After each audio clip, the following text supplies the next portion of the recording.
নমস্কার সকল ভিউয়ার্স, এই ভিডিওটির মাধ্যমে ডাব্লিউবি পুলিশ 2018 সালে আসা সমস্ত জিকে আলোচনা করব। তাই ভিডিওটা মনোযোগ সহকারে দেখুন, প্রত্যেকটা কোশ্চেনই গুরুত্বপূর্ণ। তবে তার আগে যারা পুলিশ পরীক্ষার্থী আছে তারা দেখো, এই বইটাকে অবশ্যই তোমরা সংগ্রহ করো। 7000+ জিকে ক্র্যাক এক্সাম, এই বইটা পুলিশ পরীক্ষার জন্য খুবই ভালো। কারণ দেখো, পশ্চিমবঙ্গ পুলিশ 2018 সালের পরীক্ষায় আমাদের প্রকাশিত 7000+ জিকে ক্র্যাক এক্সাম বইটি থেকে 50টি প্রশ্নের মধ্যে 39টি প্রশ্ন হুবহু কমন এসেছিল। এছাড়াও 2018 সাল থেকে 2024 সাল পর্যন্ত বিভিন্ন সরকারি চাকরি পরীক্ষায় এই বই থেকে 70 থেকে 75% জিকে প্রশ্ন হুবহু কমন এসেছে। বর্তমানে বইটির অফার মূল্য চলছে, সেই জন্যই বলা 165 টাকা দাম, হোম ডেলিভারি পেয়ে যাবে। 216 পৃষ্ঠার কিন্তু এই জিকে বইটা কেনার জন্য ডেসক্রিপশন অথবা কমেন্ট বক্সে দিয়ে হোয়াটসঅ্যাপ নম্বর যোগাযোগ করতে পারো, অথবা হোয়াটসঅ্যাপ নম্বর নোট করতে পারো 9064880124। এটা আমাদের কিন্তু অফিসিয়াল নাম্বার। এই নাম্বারে যোগাযোগ করলে এই বইটা তোমরা সংগ্রহ করতে পারবে। হুবহু পরীক্ষা এই বইতে কিন্তু প্রশ্ন কমন আসে, বারবারই বলে রাখলাম। দেখো, এবার প্রশ্ন নিয়ে আলোচনা করা যাক। দেখো, ভারতের নেপোলিয়ান কাকে বলা হয়ে থাকে? এই প্রশ্নটা পরীক্ষায় এসেছিল। তো সঠিক অ্যান্সার কী হবে? আমরা সকলে জানি কি সমুদ্রগুপ্তকে ভারতের নেপোলিয়ান বলা থাকে। আর প্রত্যেকটা কোশ্চেন কিন্তু অবশ্যই খাতায় নোট করো। এবার দেখো, পরবর্তী কোশ্চেনটা এসেছিল। দেখো, সম্মিলিত রাষ্ট্রপুঞ্জের নিরাপত্তা পরিষদের স্থায়ী সদস্যদের সংখ্যা কত? এটা কি বলেছে? স্থায়ী বলেছে। স্থায়ী বললে খেয়াল রাখবে 5 হবে। অপশান এ দেখতে পাচ্ছ, এই 5 সঠিক উত্তর হবে। এবার দেখো, পরবর্তী কোশ্চেনটা দেখবো। দেখো, কম্পিউটারের প্রথম ভাষা কোনটি ছিল? কম্পিউটারের প্রথম ভাষা ছিল, খেয়াল রাখবে হচ্ছে, যেটা পরীক্ষায় এসেছিল, অপশান সি, ফরটেন ছিল হচ্ছে কম্পিউটারের প্রথম ভাষা। এবার দেখো, পাকিস্তানের সম্ভাব্য প্রধানমন্ত্রী ইমরান খানের রাজনৈতিক দলের নাম কি? পাকিস্তানের সম্ভাব্য প্রধানমন্ত্রী, সেই সময় সম্ভাব্য প্রধানমন্ত্রী ছিলেন, তাই বলা হচ্ছে সম্ভাব্য প্রধানমন্ত্রী ইমরান খানের রাজনৈতিক দলের নাম কি? সেটা হচ্ছে তহরিক ই ইনসাফ। অপশান ডি হয়ে যাবে কোশ্চেনটার সঠিক অ্যান্সার। এবার দেখো, পরবর্তী কোশ্চেন দেখো, নিচের কোনটি ব্যাকটেরিয়া মানবদের পক্ষে উপকারী? এই কোশ্চেনটা প্রচুর পরীক্ষায় বারবার আসতে দেখা যায়। সঠিক অ্যান্সার কী হবে? খেয়াল রাখবে lactobacillus. Option C correct answer. এই কোশ্চেনটার মোস্ট ইম্পর্টেন্ট, বারবার কিন্তু পরীক্ষায় আসে। এবার দেখো, পরবর্তী দেখো, প্রথম ফিফা বিশ্বকাপ কত সালে অনুষ্ঠিত হয়েছিল? এই কোশ্চেনটাও কিন্তু বারবার পরীক্ষা আসে, মোস্ট ইম্পর্টেন্ট কোশ্চেন। এর সঠিক অ্যান্সার কী হবে? অপশান সি, 1930 খ্রিস্টাব্দে প্রথম ফিফা বিশ্বকাপ অনুষ্ঠিত হয়েছিল। এবার দেখো, পরবর্তী কোশ্চেন দেখো, নিচের কোনটি প্রস্তাবে গণপরিষদ গঠন করার কথা বলা হয়েছিল? নিচের কোনটির প্রস্তাবে গণপরিষদ গঠনের কথা বলা হয়েছিল? সেটা হচ্ছে ক্যাবিনেট মিশন পরিকল্পনা। অপশান এর মাধ্যমে কিন্তু এই গণপরিষদ গঠনের কথা বলা হয়েছিল। এই কোশ্চেনটা মোস্ট ইম্পর্টেন্ট। যে কটা কোশ্চেন পরীক্ষায় এসে খুবই গুরুত্বপূর্ণ, বারবার বিভিন্ন পরীক্ষায় আসতে দেখা যায়। আর দেখো, যদি এর পিডিএফ ফাইল তোমরা ডাউনলোড করতে চাও, তাহলে কী করবে? ডেসক্রিপশনে লিঙ্ক দিয়ে দেবো আমি, সেই লিঙ্কে ক্লিক করে তোমরা কিন্তু পিডিএফ ফাইলটা ডাউনলোড করে নিতে পারবে। ওকে, এবার দেখো, ভারতের সর্বপ্রাচীন পর্বতমালা কোনটি? এই কোশ্চেনটা এসেছিল, সঠিক অ্যান্সার হবে আরাবল্লী। অপশান বি হয়ে যাবে কারেক্ট অ্যান্সার। দেখো, পরবর্তী কোশ্চেন দেখবো। দেখো, কিসের বেগ মাপার জন্য নটিক্যাল মাইল প্রতি ঘন্টা ব্যবহার করা হয়ে থাকে? তো সঠিক অ্যান্সার কী হবে? জাহাজের গতি মাপার জন্য এই নটিক্যাল মাইল ব্যবহার করা হয়ে থাকে। অপশান ডি হয়ে যাবে কারেক্ট অ্যান্সার। ওকে, এবার দেখো, কোন প্রাণী পশ্চিমবঙ্গে রাজ্যের প্রতীক? এই কোশ্চেনটা পরীক্ষায় আসে। সঠিক অ্যান্সার কি? মেছো বিড়াল। খেয়াল রাখবে, মেছো বিড়াল হচ্ছে পশ্চিমবঙ্গ রাজ্যের কিন্তু জাতীয় প্রতীক। এবার দেখো, সম্রাট আকবরের কোন জায়গার বিজয়কে স্মরণীয় করে রাখার জন্য বুলন্দ দরওয়াজা নির্মাণ করা হয়েছিল? এই কোশ্চেনটা বড় পরীক্ষা আসা দেখা যায়। সঠিক অ্যান্সার কী হবে? গুজরাটে। এই যে অপশান ডিতে রয়েছে, এটাকে গুজরাট। এই গুজরাটে কিন্তু বুলন্দ দরওয়াজা নির্মাণ করা হয়েছিল। পরীক্ষা এমনিও প্রশ্ন আসে যে বুলন্দ দরওয়াজা কোথায় রয়েছে? সেটা হচ্ছে গুজরাট রাজ্যে রয়েছে। এবার দেখো, স্বচ্ছ সমীক্ষা অনুসারে বর্তমানে ভারতবর্ষের সবচেয়ে পরিষ্কার শহর হলো কোনটি?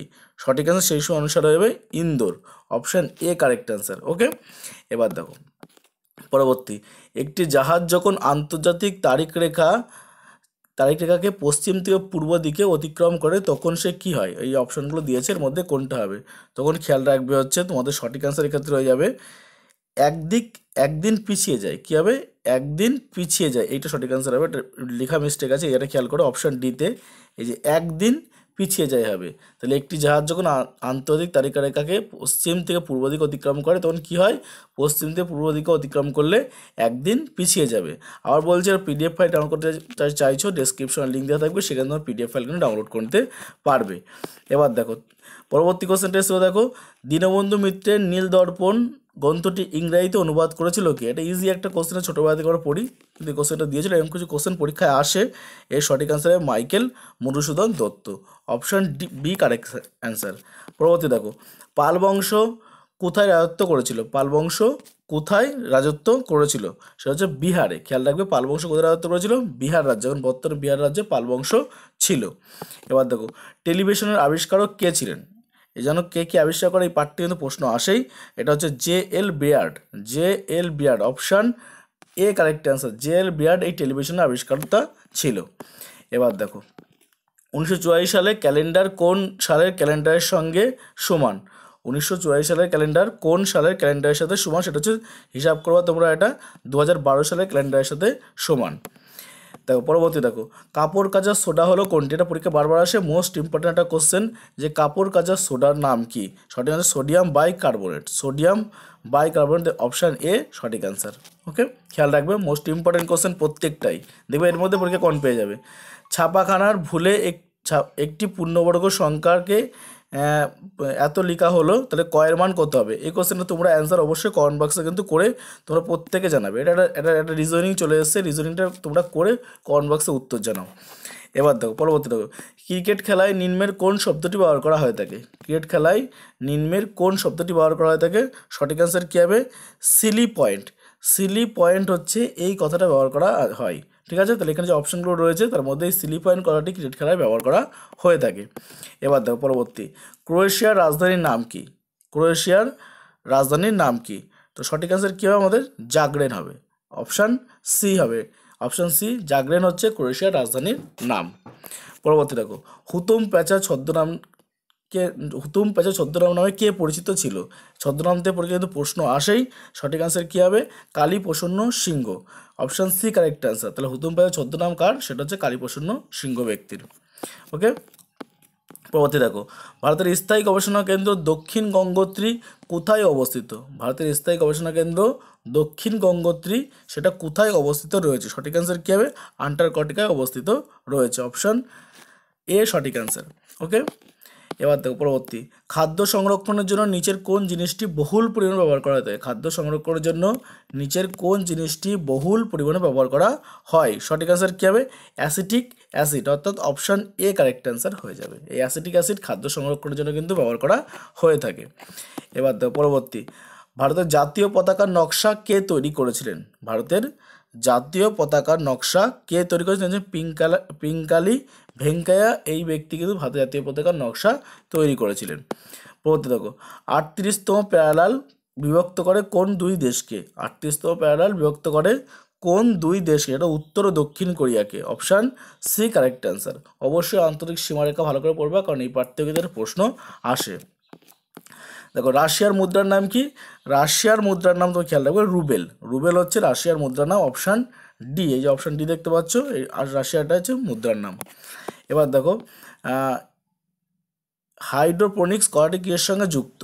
হাইড্রোপনিক্স কথাটি কিসের সঙ্গে যুক্ত? এটা হচ্ছে মাটি ছাড়া গাছের প্রতিপালন, অর্থাৎ অপশান সি, মাটি ছাড়া গাছের প্রতিপালনের সঙ্গে এই কথাটি যুক্ত রয়েছে। এবার দেখো, বাংলায় প্রথম মুদ্রণখানা কোথায় স্থাপিত হয়? বাংলায় প্রথম মুদ্রণখানা হুগলিতে। খেয়াল রাখবে, হুগলিতে প্রথম হচ্ছে, এই লেখাটার মিস্টেক হয়েছে, এটা হুগলি হবে। ওকে, লেখাটার মিস্টেক আছে, হুগলিতে কী হবে? হুগলিতে হচ্ছে এই প্রথম মুদ্রণখানা স্থাপিত হয়েছিল। এবার দেখো, ইন্ডিয়ান রিপাবলিক আর্মি কে প্রতিষ্ঠা করেছিলেন? ইন্ডিয়ান রিপাবলিক আর্মি কে প্রতিষ্ঠা করেছিলেন? রাসবিহারী বসু প্রতিষ্ঠা করেছিলেন। অপশান এ কারেক্ট অ্যান্সার, খেয়াল রাখবে। এবার পরবর্তী, মেডিকেল কলেজ কলকাতায় কত সালে প্রতিষ্ঠিত হয়েছিল? মেডিকেল কলেজ কলকাতায় কত সালে প্রতিষ্ঠিত? সেটা হচ্ছে 1835 খ্রিস্টাব্দে কলকাতায় মেডিকেল কলেজ প্রতিষ্ঠা করা হয়েছিল। পরবর্তী দেখো, রোহিঙ্গিরা কোথাকার আদিবাসী? রোহিঙ্গিরা কোথাকার আদিবাসী? সেটা হচ্ছে মায়ানমারের আদিবাসী। অপশান ডি হয়ে যাবে কারেক্ট অ্যান্সার। ওকে, এবার দেখো, পথের পাঁচালীর রচয়িতা কে? আমরা সকলে জানি পথের পাঁচালীর রচয়িতাকে বিভূতিভূষণ বন্দ্যোপাধ্যায় এই পথের পাঁচালীর রচয়িতা। Option C correct answer. Okay, এবার দেখো, দিল্লির প্রাচীন নাম কি ছিল? প্রত্যেকটা রাজ্য প্রত্যেকটা দেশের কিন্তু প্রাচীন নাম পরীক্ষায় আসে, এই পাঠটা ভালো করে পড়বা। ইন্দ্রপ্রস্থ, খেয়াল রাখবে, এক্ষেত্রে উত্তর হবে কি? ইন্দ্রপ্রস্থ। দিল্লির প্রাচীন নাম ছিল ইন্দ্রপ্রস্থ। এবার দেখো, আত্মীয় সভার প্রতিষ্ঠাতা কে? আত্মীয় সভার প্রতিষ্ঠাতাকে খেয়াল রাখবে, রাজা রামমোহন রায় ছিলেন এই আত্মীয় সভার প্রতিষ্ঠাতা। Option D correct answer. এবার দেখো, কোন দেশের সংগঠনকে নোবেল পুরস্কার প্রদান করে? কোন দেশের সংগঠন নোবেল পুরস্কার প্রদান করে? সেটা হচ্ছে সুইডেন থেকে এই নোবেল পুরস্কার প্রদান করা হয়ে থাকে। Option A correct answer. এবার দেখো, সিটি অফ প্যালেস কাকে বলা হয়ে থাকে? সিটি অফ প্যালেস বলা হয়ে থাকে কলকাতাকে। তাহলে হচ্ছে অপশান ডি হয়ে যাবে কোশ্চেনটার কারেক্ট অ্যান্সার। এবার দেখো, ভারতীয় সংবিধানের 35A ধারা কোন রাজ্যের সঙ্গে সম্পর্কযুক্ত? সেটা হচ্ছে খেয়াল রাখবে জম্মু ও কাশ্মীর। জম্মু ও কাশ্মীর রাজ্যের সঙ্গে ভারতের সংবিধানের 35A ধারা সম্পর্কযুক্ত। এবার দেখো পরবর্তী দেখো, লেক্সিকোগ্রাফি কথাটি কিসের সঙ্গে যুক্ত রয়েছে? লেক্সিকোগ্রাফি কথাটি কিসের সঙ্গে যুক্ত রয়েছে? সঠিক অ্যান্সার হবে অভিধান সংকলন। অপশান এ হয়ে যাবে এই কোশ্চেনটার কারেক্ট অ্যান্সার। এবার দেখো যে কোশ্চেনটা এসেছিল, নিম্নের কোন শস্যটি মাটিতে নাইট্রোজেনের পরিমাণ বৃদ্ধি করে? নিম্নের কোন শস্যটি মাটিতে নাইট্রোজেনের পরিমাণ বৃদ্ধি করে? ইম্পর্টেন্ট কোশ্চেন, বারবার পরীক্ষা আসে। এখানে অপশান অনুসারে মটরশুঁটি। Option B correct answer. এবার দেখো, কোন ভারতীয় 2018 সালে ম্যাক্স সাশাই পুরস্কার লাভ করেন? কোন ভারতীয় 2018 সালে ম্যাক্স সাশাই পুরস্কার লাভ করেছিল? সঠিক অ্যান্সার কী হবে? এটা 18 সাল অনুসারে কী হবে? সোনম ওয়াংচুক। সোনম ওয়াংচুক 2018 সালে ম্যাক্স সাশাই পুরস্কার ভারতীয় লাভ করেছিল। দেখো, গরবা কোন রাজ্যের প্রচলিত একটা নৃত্য? এটা পরীক্ষা বারবার আসতেই দেখা যায়, গুজরাট রাজ্যের একটা প্রচলিত নৃত্য। অবশ্যই এই পার্টটা কিন্তু ভালো করে পড়বা, নৃত্যকলা। এবার দেখো পরবর্তী, বর্তমানে আমাদের সৌরজগতের শীতলতম গ্রহ কোনটি? বর্তমানে আমাদের সৌরজগৎ শীতলতম গ্রহ সেটা হচ্ছে নেপচুন। অপশান ডি হয়ে যাবে কারেক্ট অ্যান্সার। এবার দেখো, কে 1905 সালে ঢাকা অনুশীলন সমিতি স্থাপন করেছিলেন? কে 1905 সালে ঢাকা অনুশীলন সমিতি প্রতিষ্ঠা করেছিলেন? সেটা হচ্ছে পুলিন বিহারী দাস ঢাকা অনুশীলন সমিতি প্রতিষ্ঠা করেছিল। দেখো, যোজনা কমিশনের পরিবর্তে নিম্নের কোনটি কাজ করছে? যোজনা কমিশনের পরিবর্তে নিম্নের কোনটি কাজ করছে? সেটা হচ্ছে নীতি আয়োগ কাজ করছে। Option D correct answer. এবার দেখো, কোন সালে নেতাজি সুভাষচন্দ্র বসু দেশত্যাগ করেছিলেন? সেটা খেয়াল রাখবে 1943 সালে নেতাজি সুভাষচন্দ্র বসু কিন্তু দেশত্যাগ করেছিলেন। Option B correct answer. এবার দেখো, অজন্তার গুহা চিত্র কোন সময়কার? অজন্তার মোস্ট ইম্পর্টেন্ট, পরীক্ষা বড় আসে। গুপ্ত সময়কার হচ্ছে, অর্থাৎ গুপ্ত বংশের সময় হচ্ছে এই অজন্তার গুহা চিত্রগুলি করা হয়েছিল। ওকে। এবার দেখো, 1928 সালে বরদুলি সত্যাগ্রহ আন্দোলনের নেতা কে ছিলেন? 1928 সালের বরদুলি সত্যাগ্রহ আন্দোলনের নেতা কে ছিলেন? অবশ্যই খেয়াল রাখবে সর্দার বল্লভভাই প্যাটেল ছিলেন এই বরদুলি সত্যাগ্রহ আন্দোলনের নেতা। ওকে। এবার দেখো পরবর্তী, নিচের কোনটি তাপ পরিবাহের একক? তো নিচের কোনটি তাপ পরিবাহের একক? সেটা হচ্ছে joule. Option D correct answer. Okay. এই না টোটাল 50টা কোশ্চেন তোমার সাথে আলোচনা করলাম। 50টা কোশ্চেন পিলি পরীক্ষায় এসে থাকে, আর প্রত্যেকটা কোশ্চেন তোমার সঠিক অ্যান্সার দিয়ে চেষ্টা করেছি। অবশ্যই এই ধরনের ভিডিও পেতে অবশ্যই চ্যানেলটা সাবস্ক্রাইব করে পাশে বেল আইকনটি বাজিয়ে রাখো, আর PDF ডাউনলোড করার জন্য ডেসক্রিপশনের লিঙ্কে অবশ্যই ফলো করে নাও। জয় হিন্দ, বন্দে মাতরম।